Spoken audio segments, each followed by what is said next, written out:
प्रभात खबर ने इसकी शुरुआत की, अच्छा किया। अगले 2 महीने में पटना जैसे शहर में मेट्रो भी दौड़ेगा, ये सबसे ऐतिहासिक दिन होगा। पटना मेट्रो के साथ साथ हम पटना वाटर मेट्रो भी अगले 2 महीने में पटना में चालू करेंगे। तो अभी 2 बड़े प्रोजेक्ट हाइब्रिड मोड पर हम ला रहे हैं। एक पटना के दीघा से कोइलवर तक और भागलपुर से मुंगेर, जिससे कि बिहार में कॉलोनी बनाने का कंसेप्ट शुरू हो जाएगा। के माध्यम से रियल एस्टेट कॉन्क्लेव 2025 के इस कार्यक्रम में उपस्थित हमारे सभी पदाधिकारीगण और प्रभात खबर समूह, जिनका एक अहम योगदान और जिनके माध्यम से ये इस कॉन्क्लेव की आज रूपरेखा रखी गई है, मैं विशेष तौर पर इस प्रभात खबर ग्रुप से विजय बहादुर सिंह जी, आर.के. दत्ता जी, अजय जी और सभी जो इस परिवार से जुड़े हुए हैं, उनको मैं विशेष तौर पर धन्यवाद देता हूं, बधाई देता हूं। इस मंच पर उपस्थित हमारे inquiry commissioner RERA Sanjay Singh ji, Shailendra Singh ji CREDAI के president, Sanjay Singh ji CMD Venus group से, और सम्मानित मंच और मंच के सामने उपस्थित सभी रियल एस्टेट से जुड़े हुए साथीगण। अत्यंत ही महत्वपूर्ण विषय है। स्वाभाविक है, इतिहास हमारा कुछ और रहा और हम कुछ और करने लगे।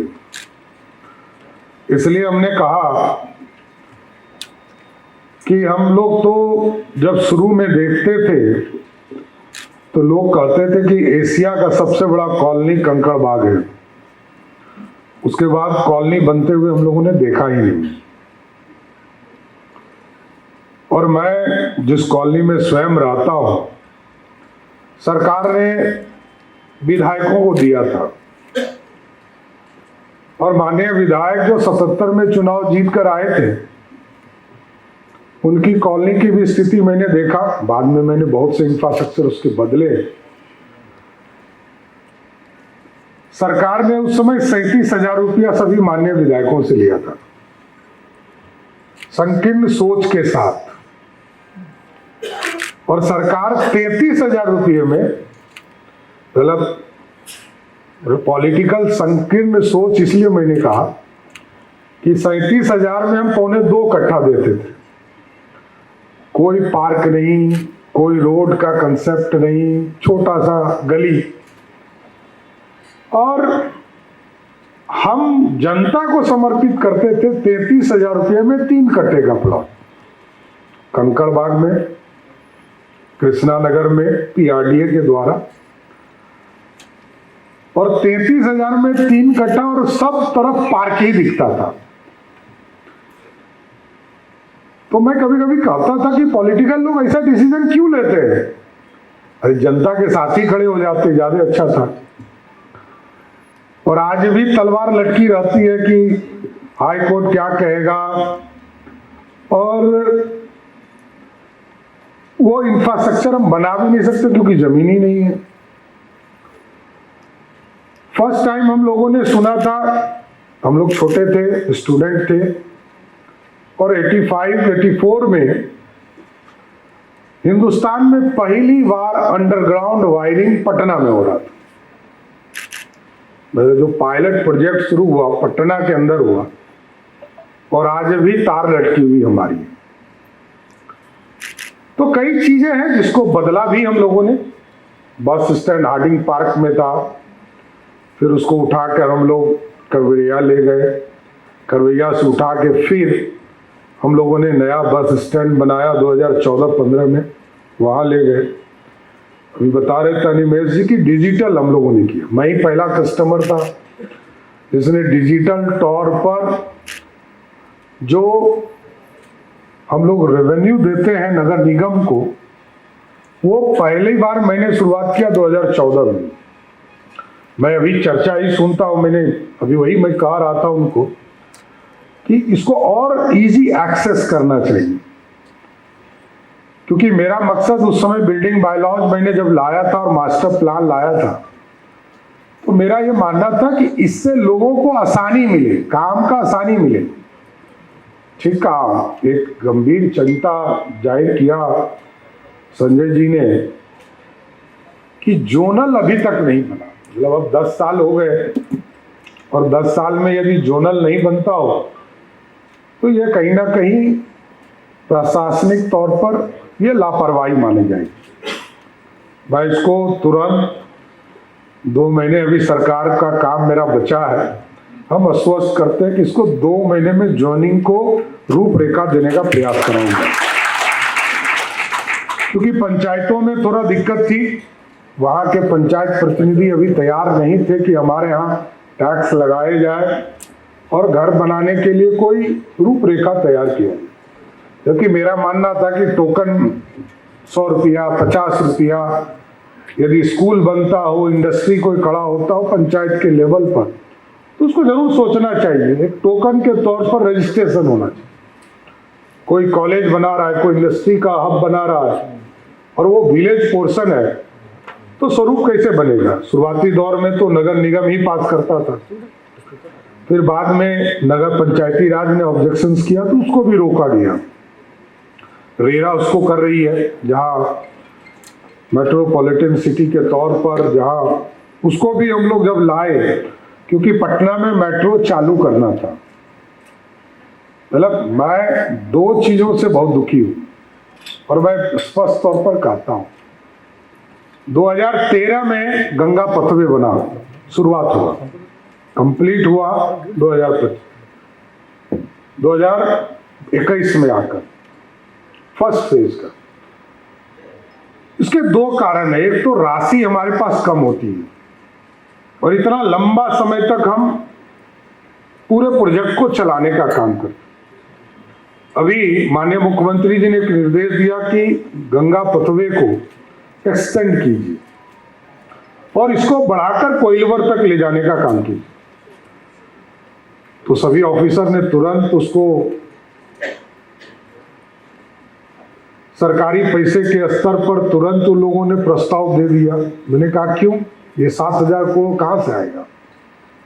मैंने उसको हाइब्रिड मॉडल लाया और कल ही आदरणीय मुख्यमंत्री जी ने सहमति दी, क्योंकि उसमें 60% राशि प्राइवेट पार्टी लगाता है, बनाता है, और 40% राशि हम या तो सरकार के द्वारा देंगे, तो कम से कम 80% प्रोजेक्ट हमारे अगले 3 साल में पूरे हो जाएंगे और उसके बाद आप टोल टैक्स लगा के उसको वसूल कर फिर पैसा दे देंगे।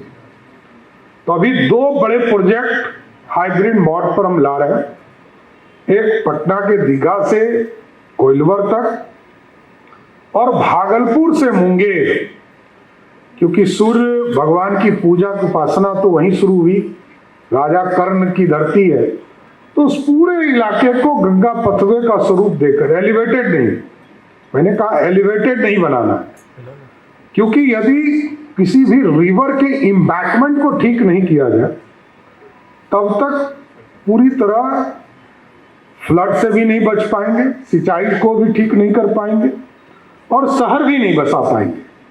तो इन सारे चीजों को एक नया रूप देने का प्रयास कर रहे हैं और उसमें भी हम हाइब्रिड मोड से जाएंगे और लगभग 11,000 करोड़ रुपया खर्चा होगा, लेकिन सरकार को मात्र 20% राशि अपनी तुरंत देनी पड़ेगी, क्योंकि पीपीपी मोड का स्वरूप हम लोगों ने देखा मेदांता में हम लोगों ने जमीन दिया और हम 30% के हिस्सेदार हैं। हम शंकरा नेत्रालय को जमीन दे रहे हैं, हम उसमें गरीबों के कल्याण के लिए काम कर पाएंगे आगे भी, क्योंकि जब तक कॉलोनी नहीं बनेगा, एक प्रस्ताव में पिछले दिनों आया था एक दूसरे न्यूज़पेपर के कार्यक्रम में, तो मैंने स्पष्ट तौर पर कहा था लैंड पूलिंग एक लंबे समय से डिमांड था माननीय मुख्यमंत्री जी की सहमति से जल्द ही लैंड पूलिंग का एक प्रस्ताव हम लोग सरकार के लेवल पर पास करेंगे, जिससे कि बिहार में कॉलोनी बनाने का कंसेप्ट शुरू हो जाएगा। सरकार के लेवल पर भी करेंगे और इसको हम प्राइवेट लेवल पर भी देने का काम करेंगे। मैं तो कई साथी संजय जी वगैरह बैठे हैं, इन लोगों ने अच्छा काम किया। अब है क्या कि मेरे ऊपर डर भी है कि कंकड़बाग को ठीक करते करते इतना समय लगा। मैं तो देखता था जैसे ही बारिश आता था पूरा डूब जाता था। अब कहीं दानापुर ये नया स्थिति नहीं खड़ा हो जाए, मेरे लिए डर भी है। मैं ऑफिसर्स को बुला कर जरूर पूछता हूँ कि सड़क तो जरूर उतना छोड़वाइए, क्योंकि एक अपार्टमेंट में यदि 1000 फैमिली रहेगा और 1000 गाड़ी कम से कम रहेगा तो उसकी कनेक्टिविटी कैसे हो सकती है? क्योंकि जब मैं मेट्रो शुरू कर रहा था 2013-14 में इसका प्लानिंग शुरू किया तो मुख्यमंत्री जी कहे कि इसको जगदेव पथ से लीजिए, आप क्यों ले जा रहे हैं सगुना मोड़? तो मैंने कहा सर ये एक्सटेंड हो रहा है, और जब एक्सटेंड किया तो उसको फिर आगे भी ले जाना पड़ा हमको। पूरा डिफेंस वाले लोगों ने आग्रह किया विशेष तौर पर आकर। तो आप सोचिए कि आज ऐतिहासिक समय है कि आगे के 2 महीने में जिसका ड्रीम हम लोगों ने सोचा, मेट्रोपॉलिटन सिटी जिसके लिए पटना को बनाया, अगले 2 महीने में पटना जैसे शहर में मेट्रो भी दौड़ेगा। ये सबसे ऐतिहासिक दिन होगा। और अभी 1 सप्ताह पहले भारत सरकार के मंत्री और सोनोवाल जी आए थे, सर्बानंद सोनोवाल जी। मैंने विशेष तौर पर आग्रह किया कि दुनिया में आप चले जाइए, चाइना चले जाइए या किसी भी जो सी से कनेक्टेड कंट्री है उसको आप देखिएगा, वहां पर वाटर मेट्रो का कंसेप्ट है। और हमारे यहाँ लगभग 53 किलोमीटर, ये जो पूरा रेडियस है पटना के चारों तरफ, बख्तियारपुर साइड और टुवर्ड्स जो है सोन की तरफ, ये 53 किलोमीटर है जहां आराम से हम वाटर मेट्रो के कनेक्टिविटी को जोड़ सकते हैं। क्योंकि एक जहाज का ही कीमत लगभग 2000 करोड़ रुपया है। तो मैंने उनसे आग्रह किया, आदरणीय प्रधानमंत्री जी को भी बताया था। तो हमें बताते हुए बड़ी खुशी हो रही है कि पटना मेट्रो के साथ साथ हम पटना वाटर मेट्रो भी अगले 2 महीने में पटना में चालू करेंगे। वो ऐतिहासिक पल होगा सर। कई चीजें बन रही है, बस स्टैंड शो एक तो बनकर कंप्लीट हो गया, दूसरे के हाथ लगाए जा रहे हैं। और आगे भी जिस तरह शहर फंसा हुआ था, क्योंकि कनेक्टिविटी के हिसाब से ही लोग आना और जाने का काम करते हैं। जैसे कोई व्यक्ति पटना के अटल पथ पे आ जाए तो वो गारंटेड हो कि अपने घर वाले को कह सकता है कि 20 मिनट में आ रहा हूं, 5 मिनट में आ रहा हूं। प्रभातखबर.com, विश्वास वही, रफ्तार नहीं।